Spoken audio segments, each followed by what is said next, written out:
जय श्री राधे श्याम, जय माता की। कैसे हैं आप सब?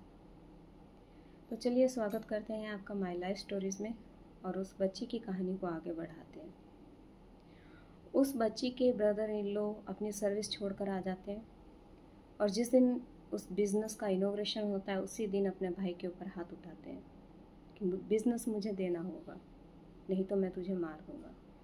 पूरा परिवार उनको समझाता है कि तेरी बहुत अच्छी सर्विस है, सर्विस को छोड़कर बिजनेस में मत आ। पर वो किसी भी परिवार के सदस्य की सुनने को तैयार नहीं, मानो उनके सिर के ऊपर कुछ भूत सवार हो गया हो। उनको बस ये दिखाई दे रहा हो मैं अपने भाई को मार दूं और ये बिजनेस मैं ले लूं।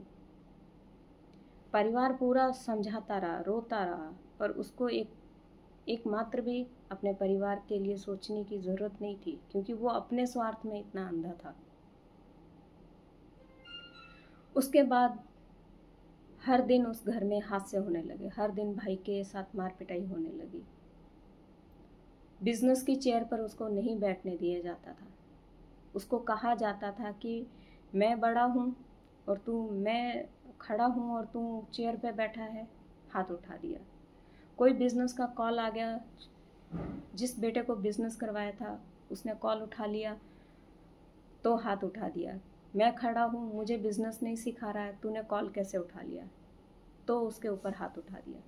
कोई कस्टमर आया, कोई कस्टमर अटेंड कर लिया और वो भाई बिजनेस को छोड़ने को तैयार ही नहीं था, एक तरह से वो पागल हो चुका था। कस्टमर अटेंड किया तो हाथ उठा दिया कि तूने कस्टमर अटेंड कैसे किया, मुझे नहीं सिखाया, मुझे ये बिजनेस चाहिए। ऐसे करते करते हर दिन उस बच्चे के साथ, उस गुड़िया के हस्बैंड के साथ घटनाएं घटित होने लगी। घर वाले भी परेशान हो रहे थे कहीं ना कहीं कि ये अपनी सर्विस को छोड़कर क्यों आया वापस। उसके बड़े ब्रदर इन लॉ भी समझाते थे कि मत मार, छोटा है, पर कहीं ना कहीं उनका एक सपोर्ट था।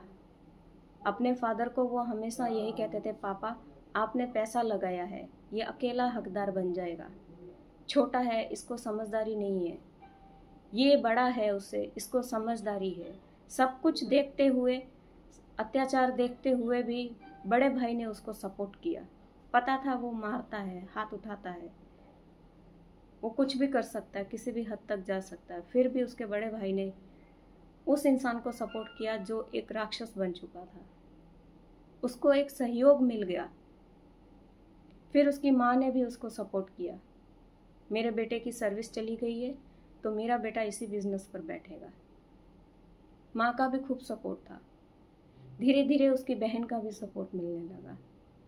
सब अंधे होने लगे कि हाँ, इसकी बिजनेस, क्षमा चाहूँगी, ये सर्विस छोड़कर आ गया है तो इसके हाथ में काम नहीं है और इसको अभी इस बिजनेस में ही एंटर होना होगा।